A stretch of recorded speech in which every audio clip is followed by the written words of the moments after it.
Hello दोस्तों, welcome to my channel. मेरे channel में आप लोग का बहुत बहुत स्वागत है। मेरा नाम है कलोल और मैं हूँ भुवनेश्वर ओडिशा से। आज इस वीडियो के माध्यम से मेरा जो वेनमी श्रिम्प फार्मिंग कर रहा हूँ पिछली 3 महीने से, तो आज इसको हार्वेस्टिंग करूँगा और उसके बारे में पूरी डिटेल इन्फॉर्मेशन दूंगा। तो ड्यूरिंग द कल्चर क्या हुआ था, कितना ग्रोथ हुआ है, फीड कॉस्ट कितना लगा है, टोटल प्रोडक्शन क्या कॉस्ट कितना हुआ है, प्रॉफिट कितना हुआ है, वो सारे डिटेल इन्फॉर्मेशन इस वीडियो के माध्यम से मैं आपको बताऊंगा। तो इस वीडियो को स्किप ना करके प्लीज़ देखिए एंड तक, सो दैट आपको ये सारे इन्फॉर्मेशन आपको क्लियरली पता चल जाएगा। ठीक है। अगर आप पहली बार मेरे चैनल पे आए हो तो प्लीज़ इसको सब्सक्राइब कर दीजिए, सो दैट जब भी मैं कोई नया वीडियो अपलोड करूँगा मेरे चैनल पे, वो सारे नोटिफिकेशन आप लोग को मिल जाएंगे और आप लोग बहुत ही इजीली उन सबको देख पाओगे। दोस्तों, मेरे दो ग्रुप्स हैं, एक फेसबुक में और एक टेलीग्राम में। अगर आप चाहे तो उस दोनों ग्रुप को भी ज्वाइन कर सकते हो।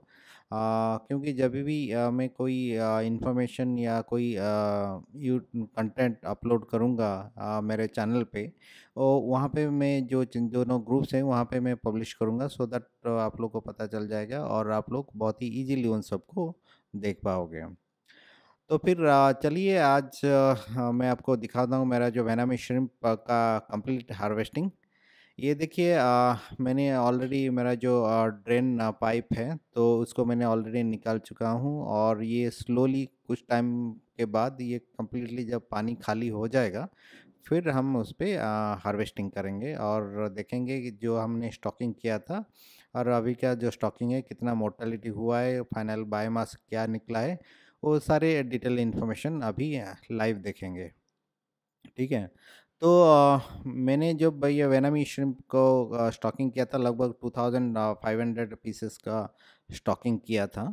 तो आज जब इसको हार्वेस्टिंग करेंगे, कंपेयर करेंगे कितना मोर्टेलिटी हुआ है फाइनली। ठीक है। तो 2500 से और आज का जो हार्वेस्टिंग, उसमें क्या डिफरेंस आया है और कितना मोर्टेलिटी आया है, वो सारी डिटेल इन्फॉर्मेशन अभी मैं आपके सामने कुछ देर में शेयर करूँगा।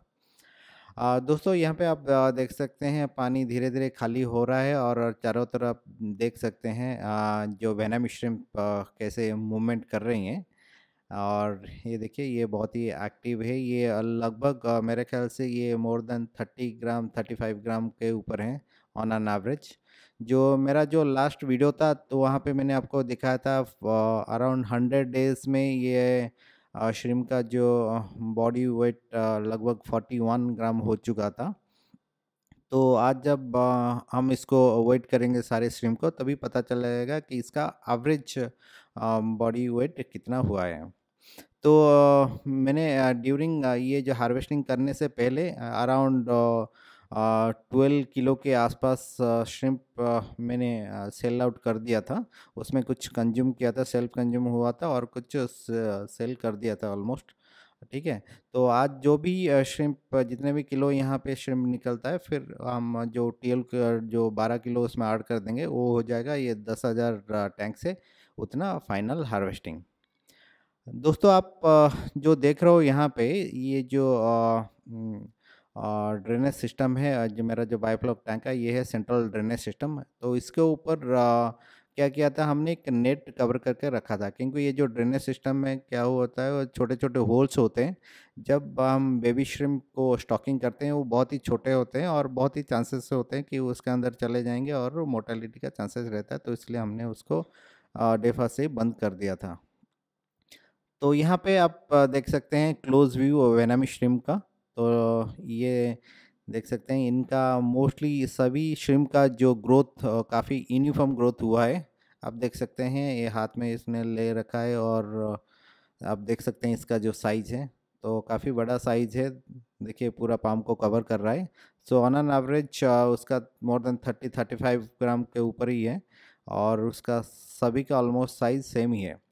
तो बायोफ्लॉक में करने का एक बेनिफिट है, तो आपका जो श्रिम्प का जो साइज़ में बहुत ही अच्छा ग्रोथ होता है, यूनिफॉर्म ग्रोथ होता है, तो आपको मार्केट प्राइस में भी बहुत ही अच्छा प्राइस आपको मिल जाएगा। अगर आपका इसका कलर भी आप देखोगे क्लोजली, इसका कलर भी बहुत ही क्लीन एंड वाइटिश कलर है, कोई भी स्पॉट नहीं है। मोस्ट ऑफ द श्रिम्प में कोई भी स्पॉट्स नहीं है, पूरा क्लीन है और बहुत ही एक्टिव भी है।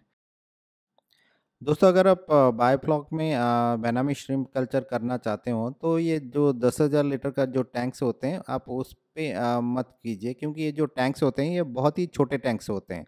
ये नर्सरी टैंक्स होते हैं और आपको इतना प्रोडक्शन यहाँ पे नहीं मिलेगा। अगर आप रियल कमर्शियल लेवल पे इसको करना चाहते हैं तो मिनिमम 4 टू 5 लाख लीटर का वाटर कैपेसिटी होना चाहिए। तो आइदर आप जा सकते हो 1 लाख लीटर का एक कैपेसिटी, लाइक 5 लाख लीटर के लिए 5 लाख मतलब ईच 1 लाख लीटर कैपेसिटी का आप 5 ले सकते हो। तभी जाके आपको एक अच्छा हार्वेस्टिंग आपको मिलेगा, लाइक 1 टन से लेकर 2 टन तक का हार्वेस्टिंग उसमें कर पाओगे और उसमें अच्छा हार्वेस्टिंग ले सकते हो, प्रॉफिट ले सकते हो। बट ये जो 10,000 लीटर टैंक कमर्शियल वाइबल नहीं होते हैं, बहुत ही छोटे होते हैं। अगर आप पायलट प्रोजेक्ट करना चाहते हो, सीखना चाहते हो तो फिर ठीक है। तो आप वेनम श्रिम्प कल्चर करने के पहले आप एक छोटा सा प्रोजेक्ट कीजिए 10,000 लीटर टैंक में, वहाँ पे सीखिए। वहाँ से आप एक बार कॉन्फिडेंट हो जाओगे तभी जाके आप कमर्शियली एक बड़ा सा प्रोजेक्ट लगाना और उसमें आप प्रॉफिट ले सकते हो। क्योंकि ये जो वेना श्रिम्प होते हैं ये इनको बहुत ही क्रिटिकल मैनेजमेंट चाहिए और इनके बारे में पूरी कॉन्क्रीट इन्फॉर्मेशन आपके पास होना चाहिए अगर आप बायोफ्लॉक में करना चाहते हो। बायोफ्लॉक और वेनामी श्रिम्प ये दोनों एक क्रिटिकल मतलब बायो साइंस है, एक कंप्लीटली साइंस है जिसको आप प्योरली अंडरस्टैंड करना बहुत ही ज़रूरी होता है। ठीक है। पहले तो आप अगर सिम्प फार्मिंग करने से पहले आप पहले बायोफ्लॉक को समझो, बायोफ्लॉक क्या है, कैसे काम करता है। ठीक है। तो आप एक बायोफ्लॉक का एक छोटा सा फिश कल्चर ले लो, एक फिश का बायोफ्लॉक में फिश फार्मिंग कर लो। तो फिश फार्मिंग क्यों मैं सजेस्ट कर रहा हूँ, अगर आप फिश फार्मिंग करोगे तो क्या होगा, तो फिश का जो मोर्टालिटी रेट रहता है बहुत ही कम रहता है कंपेयर टू श्रिम्प फार्मिंग। ठीक है।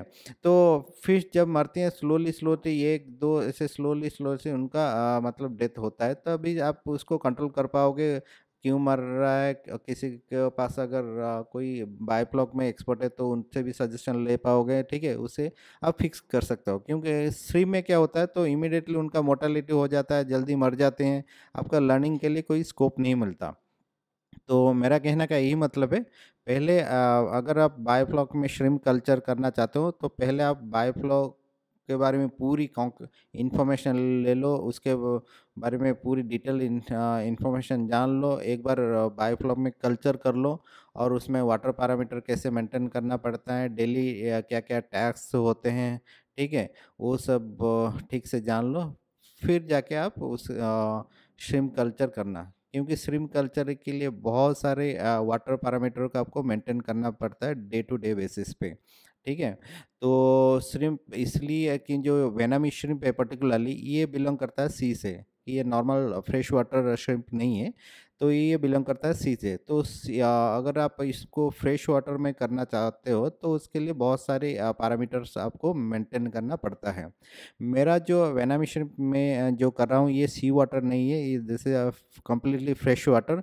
यहाँ पे बहुत ही लो सैलिनिटी पे मैं कर रहा हूँ। मेरा जो वाटर सैलिनिटी आप किसी ना किसी वीडियो में देखे होंगे, ये नॉर्मल 1.2 पीपीटी से लेके 1.5 पीपीटी के बीच में मैं इसको कर रहा हूँ, मतलब बहुत ही लो पीपीटी में इसको कर रहा हूँ। तो उसका तो उतना लो पीपीटी में करने के लिए तो आपको बहुत कुछ इन्फॉर्मेशन आपको पता होना चाहिए।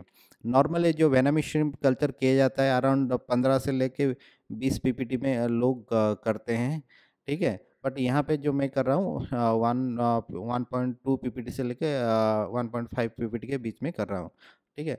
तो उसके लिए आपको पता होना चाहिए इनका जो वाटर का पैरामीटर क्या होना चाहिए ऑप्टिमल ग्रोथ के लिए। हाँ, तो वो सब चीज़ों को अगर आपको पास इंफॉर्मेशन रहेगा तभी जाके आप इसको अच्छे से कल्चर कर पाओगे। तो जब भी मैं कोई भी वीडियो आप देख लो, मैं हर टाइम रिकमेंड करता रहता हूँ इससे, जितना इन्फॉर्मेशन आप पढ़ोगे, जितना इन्फॉर्मेशन आप गैदर करोगे स्ट्रीम कल्चर के लिए, उतना ही आप प्रॉफिटेबल रहोगे। कुछ बुक्स मैंने भी रेकमेंड किया है, उसका डिस्क्रिप्शन लिंक उसका मेरा डिस्क्रिप्शन पे दिया है, वीडियो डिस्क्रिप्शन पे, आप चाहे तो बुक को भी खरीद सकते हो, पढ़ सकते हो। ठीक है। तो उसके बारे में, जो कल्चर के बारे में जितना इन्फॉर्मेशन आप जाना होगा उतना ही अच्छा होगा आपके कल्चर के लिए। दोस्तों देखिए ऑलमोस्ट हमारा हार्वेस्टिंग ऑलमोस्ट कंप्लीट हो चुका है। अभी चलेंगे इसको वेट करके देखेंगे और कितना फाइनल बायोमास हुआ है, ठीक है? और बाद में इसका जो अदर डिटेल इन्फॉर्मेशन है, जैसे कितना एफसीआर हुआ है, कितना फीड अभी तक लगा है, तो वो सारे इन्फॉर्मेशन उसके बाद हम डिस्कशन करेंगे।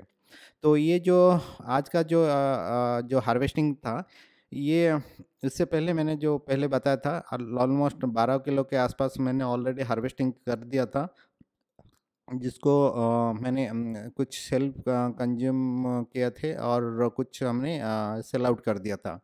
तो आज का जो अभी का जो हार्वेस्टिंग होगा, जितना वेट होगा, अगर हम उस 12 किलो उसमें ऐड कर देंगे, वो हो जाएगा आपका जो मेरा जो 10,000 लीटर का टैंक का कंप्लीट हार्वेस्टिंग, मतलब टोटल हार्वेस्टिंग उतना होगा, ठीक है? तो ये जो एक है डिजिटल स्केल, तो इसको यूज़ करके हम अभी इसको वेट करेंगे और देखेंगे इसका जो आज का हार्वेस्टिंग कितना हुआ है। ये काफ़ी हैवी है, तो इसके लिए हमने क्या कहते हैं ड्रम के ऊपर वो पैकेट को रख दिया था।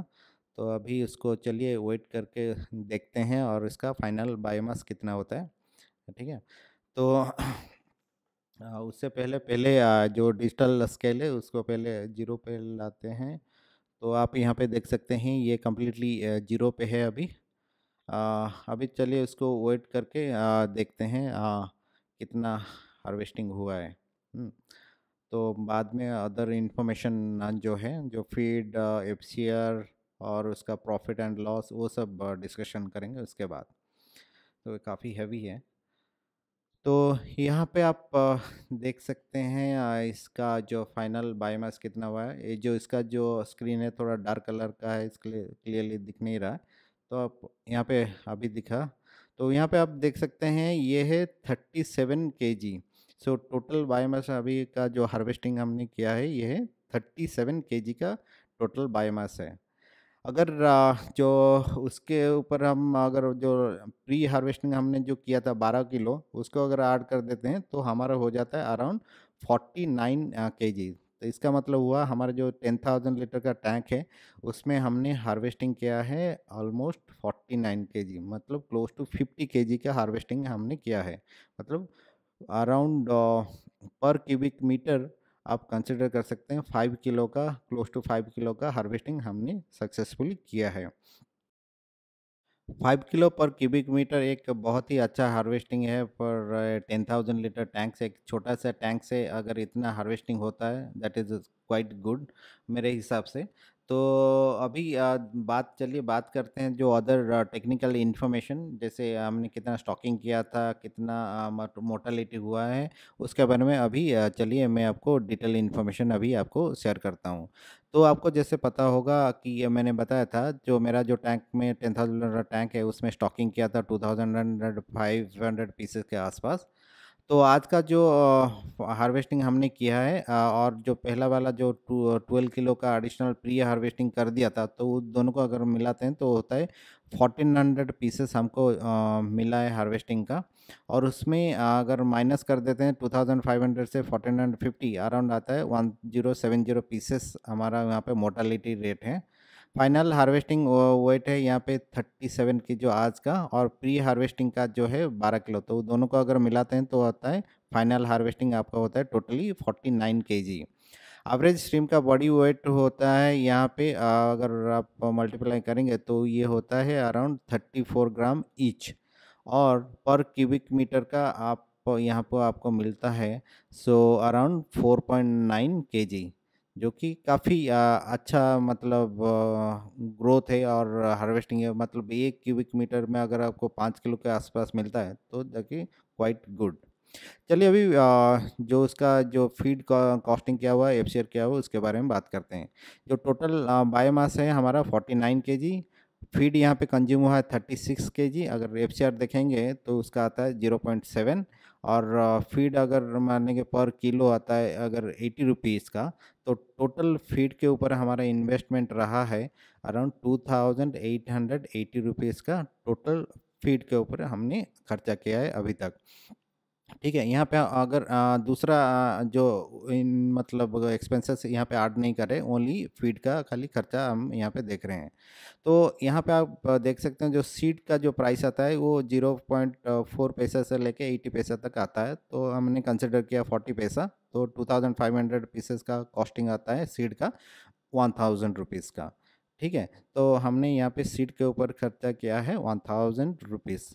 तो फीड के ऊपर होगा 2880 और सीट के ऊपर 1000, मतलब 3880 रुपीज़ का टोटल एक्सपेंडिचर है अभी के लिए। तो यहाँ पे देखते हैं 10,000 लीटर में हमने प्रोडक्शन लिया 49 किलो का। Market price for 34 gram stream का एवरेज प्राइस रहता है 400 से 450, तो हमने यहाँ पे कंसिडर किया 450 रुपीज़ का। तो टोटल इनकम यहाँ पे हमको बनता है फ्रॉम 10,000 लीटर टैंक से अराउंड 22,005 रुपीज़ का यहाँ पे टोटल हमको इनकम मिलता है। और एक्सपेंडिचर हमको खाली यहाँ पे अगर हम देखेंगे फीड और सीड का दूसरे को छोड़ के यहाँ पे आता है 3,880 रुपीज़ का। Total profit from 10,000 litre tank में हम अगर देखेंगे तो एक्सपेंडिचर का अगर माइनस करते हैं टोटल इनकम से, यहाँ पे आता है 18,170 रुपीज़ का। ठीक है, तो ये हो गया टोटल इनकम हमारा 10,000 लीटर टैंक का। दोस्तों ये था एक छोटा सा कैलकुलेशन मेरा, जो कितना हार्वेस्टिंग किया, कितना मोर्टालिटी हुआ है। ठीक है, तो अगर इसके बारे में और कोई इन्फॉर्मेशन आपको जानना है तो मुझे आप कमेंट करके पूछ सकते हैं या व्हाट्सएप पे भी पूछ सकते हैं। मैं डेफिनेटली आपको को रेस्पॉन्ड करूँगा एज सुन एज पॉसिबल। तो आने वाले दिनों में मेरा जो नेक्स्ट प्रोजेक्ट रहेगा, क्योंकि अभी का जो है टैंक क्लीनिंग और सैनिटेशन और वाटर प्रिपरेशन रहेगा, फिर एक हफ्ते के बाद फिर से नया स्टॉकिंग करूँगा विथ हायर स्टॉकिंग डेंसिटी। उसके बारे में मैं डिटेल इन्फॉर्मेशन आप लोग के साथ शेयर करूँगा। दोस्तों आज के लिए बस इतना ही, मिलता हूँ जल्दी कुछ नया इन्फॉर्मेशन के साथ, कुछ नया टॉपिक के साथ। तब तक bye bye, take care and have a good day.